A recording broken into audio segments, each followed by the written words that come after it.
The scream cut through the pasture just as the sun dropped behind the trees. And that's when I knew the HOA had crossed a line they could never walk back. If you think this story is about a snakebite lawsuit, stay with me because it's really about trespass, entitlement, and how one illegal break-in unraveled an entire HOA board. My farm sits at the edge of their manicured subdivision, a hard boundary between fences and fantasies. I raise livestock, store equipment, and yes, I keep native wildlife habitat untouched. The HOA hated that. They sent letters about unsightly land, demanded inspections, and finally decided rules applied even where deeds said otherwise. I said no, that should have been the end. Instead, one afternoon, my security alert pinged. Motion detected in the south barn. I was miles away. The camera feed showed her, HOA Karen, clipboard in hand, forcing a lock and stepping inside like she owned the place. No notice, no permission, just pure confidence. What she didn't know was that the south barn had been sealed for weeks. A harmless relocation project was underway, supervised by wildlife control. Large native snakes had taken shelter inside, part of a controlled habitat before release. Warning signs were posted. Gates were chained. Anyone with common sense would have stayed out. The footage caught everything. Karen screaming, dropping her clipboard, stumbling backward as a thick-bodied snake struck defensively. Not venomous. Startled. Doing exactly what wildlife does when cornered. She fell, scraped up, and ran. The snake retreated deeper inside. The entire encounter lasted seconds. Within hours, my phone exploded. Ambulance, police, HOA emails marked urgent. By morning, I had a demand letter claiming negligence, unsafe conditions, and emotional distress. She wanted damages. She wanted the farm declared a hazard. She wanted me to pay for her mistake. That's when I stopped worrying and started documenting. Trespass laws, posted warnings, security footage, wildlife permits, everything lined up clean. She broke in. She ignored signs. She triggered the incident. The snake didn't attack her. Reality did. What followed wasn't just a lawsuit attempt. It was a public unraveling, a courtroom embarrassment, and the fastest lesson an HOA ever learned about property lines and consequences. And before anyone asks, yes, she tried to flip the story immediately. She claimed fear, trauma, and non-existent danger, ignoring the locks she broke and the signs she bypassed. She demanded apologies instead of accountability. But the cameras never blinked, the timestamps never lied, and the law doesn't bend for confidence. It bends for facts, and those facts were already waiting, quietly, for court. They would soon decide everything she thought intimidation could win, without mercy or delay at all. Chapter 2 started with paperwork, because entitlement always looks braver on letterhead. 2 days after the incident, her attorney sent a formal complaint, accusing me of maintaining a dangerous animal attraction and failing to secure my property. They ignored one inconvenient detail. The locks she broke were clearly visible in the footage. The police report was straightforward. No forced entry on my part, no negligence, no criminal conduct. The responding officer even noted the posted warning signs about wildlife activity. But the HOA doubled down anyway, filing an internal notice claiming my farm posed a risk to the entire neighborhood.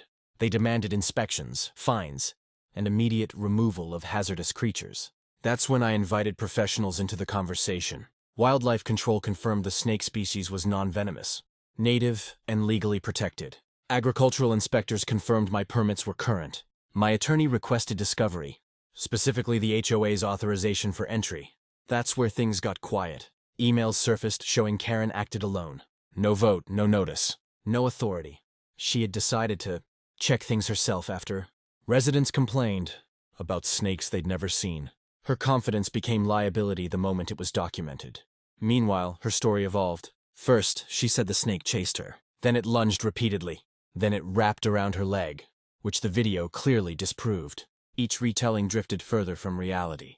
Judges don't like drifting stories.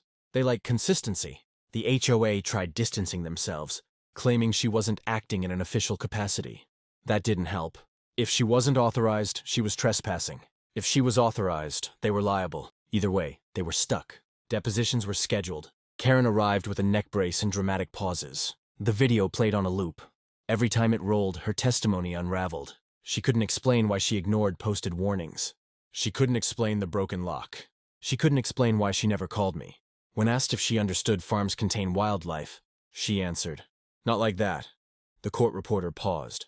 My attorney smiled. Outside, word spread. Neighbors asked questions. The HOA board scrambled to contain fallout. Residents demanded to know why dues were being spent defending a personal trespass. Confidence cracked into panic. By the end of the month, the judge issued a preliminary finding. No negligence, no liability, and substantial evidence of trespass. The lawsuit wasn't dismissed yet, but the direction was clear. Karen didn't walk into a trap. She walked into a boundary she refused to respect. And the law, unlike her, respected it completely. What came next wasn't a trial victory. It was something far more damaging to an HOA obsessed with control. Accountability, documented and unavoidable, was about to arrive. And it wasn't coming quietly. Chapter 3 was where the case stopped being about a snake and started being about credibility. The judge ordered full discovery, and suddenly every email, text, and internal HOA memo became fair game. What Karen had treated like a personal crusade was now a documented timeline of bad decisions. The first batch of records showed months of complaints about my farm. Not safety complaints, aesthetic ones. Words like unsightly, wild, and out of place kept appearing. One email from Karen said, "If he won't cooperate, we'll find another way." That line alone shifted the room when it was read aloud. Then came the security footage, synced with timestamps and GPS data. It showed Karen parking outside my gate, cutting a chain, forcing the barn door, and stepping inside without hesitation. No hesitation matters. It undercuts fear. It shows intent. The snake encounter lasted 9 seconds. 9. From first movement to retreat. The rest of her injuries came from falling backward into stacked hay bales. Her attorney tried reframing it as an attractive nuisance, claiming wildlife made the property inherently dangerous. The judge asked a simple question. Is the farm open to the public? The answer was no. Another question followed. Were warnings posted? Yes. The argument collapsed under its own weight. Witnesses testified. Wildlife Control explained the relocation project in plain language. The snake was defensive, not aggressive. Agricultural experts confirmed barns are not sterile environments. One even joked that if snakes were grounds for lawsuits, most rural counties would be bankrupt. The courtroom laughed. Karen didn't.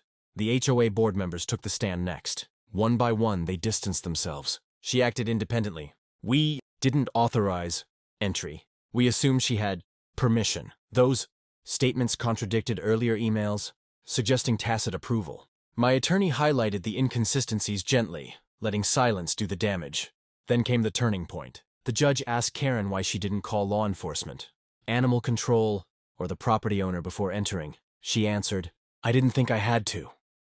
That sentence echoed longer than any argument. By the end of the hearing, the judge issued a ruling from the bench. The lawsuit was dismissed with prejudice. No refiling, no appeal on the facts. Karen was found to have trespassed knowingly. The HOA was warned about future interference, but the real consequence wasn't legal. It was reputational.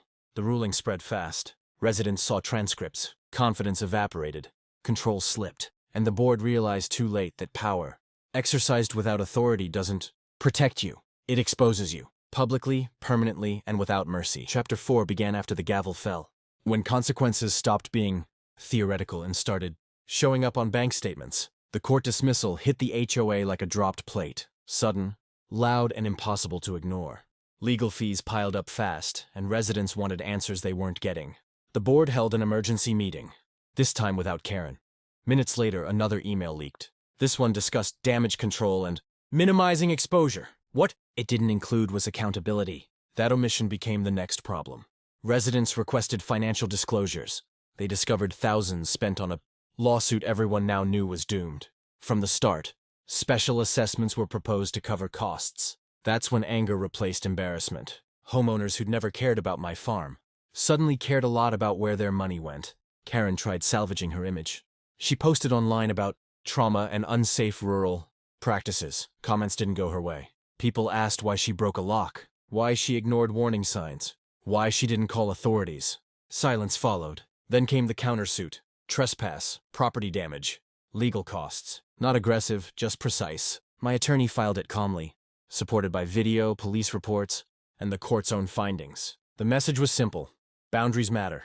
The HOA attempted mediation, hoping to make it disappear quietly. I agreed, but only with terms recorded and enforceable. Karen wasn't allowed to attend. That stung more than any fine. The agreement required public acknowledgement of wrongdoing, reimbursement of fees, and a permanent cease and desist from entering my land. When the notice was posted to the HOA website, the tone shifted overnight. Apologies replaced accusations. New elections were scheduled. 2 board members resigned. Karen resigned for health reasons. Nobody believed that. Out on the farm, life went on. Wildlife Control completed the relocation safely. The barn reopened. Locks were upgraded. Signs stayed posted, not as warnings, but as reminders. One afternoon, a neighbor stopped by, hesitant. He admitted he'd complained before, thinking the HOA was protecting them. Now he understood the difference between safety and control. We talked. That conversation mattered more than any ruling. By the time the countersuit settled, the lesson was clear. Rural land isn't a theme park, and farms aren't subject to aesthetic votes. You don't trespass because you're curious. You don't sue because you're embarrassed. And you don't win by pretending fear erases facts. The snake was long gone, released where it belonged. Karen's lawsuit was gone too, dismissed and remembered only as a cautionary tale. But the impact remained, etched into policies, attitudes, and a community that finally learned the cost of overreach. What remained was quiet, boundaries respected, and a farm left to do what it always had. Exist, undisturbed, exactly where it belonged. Chapter 5 didn't feel like victory. It felt like calm, returning to a place that had briefly forgotten what calm was. The farm settled back into its routines, feeding schedules, fence checks. Early mornings where the only sound was wind through grass. That normalcy mattered more than headlines ever could. The HOA changed visibly. New board members introduced themselves properly, with emails instead of threats. They asked questions instead of making demands. Boundaries were discussed in writing and respected in practice. The cease and desist sat in their files like a lesson no one wanted to relearn. Karen disappeared from community life. No posts, no meetings, no apologies either. That was fine. Closure doesn't always arrive wrapped in accountability. Sometimes it arrives as distance. I upgraded security anyway. Not because I was afraid, but because clarity prevents conflict. Cameras stayed visible. Locks stayed heavy. Signs stayed simple and factual. Private property. No entry. Wildlife area. Nothing dramatic. Just truth. Months later, a local paper ran a short piece about rural trespass laws. Using my case as an example without naming names. The comments were surprisingly thoughtful. People debated where neighborhoods end and nature begins. That conversation was overdue. The irony wasn't lost on me. A snake, blamed for chaos, had done nothing but exist. It followed instinct, not entitlement. It didn't cross boundaries. Someone crossed into its space. That difference mattered. One evening, as I closed the south barn, I noticed fresh tracks near the tree line. Wildlife had returned, quietly reclaiming what panic had interrupted. The land didn't hold grudges. It simply resumed. There was comfort in that. I've been asked if I'd do anything differently. The answer is no. I followed the law. I respected boundaries. I documented everything. The system worked because facts were allowed to speak. What surprised me most wasn't how fast the lawsuit collapsed. It was how quickly confidence turns fragile when exposed to evidence. Authority borrowed without permission evaporates under scrutiny. Always has. Always will. The farm remains. The HOA learned. The story ends not with punishment, but with understanding. Rural land isn't dangerous because it's wild. It's dangerous when people assume control where they have none.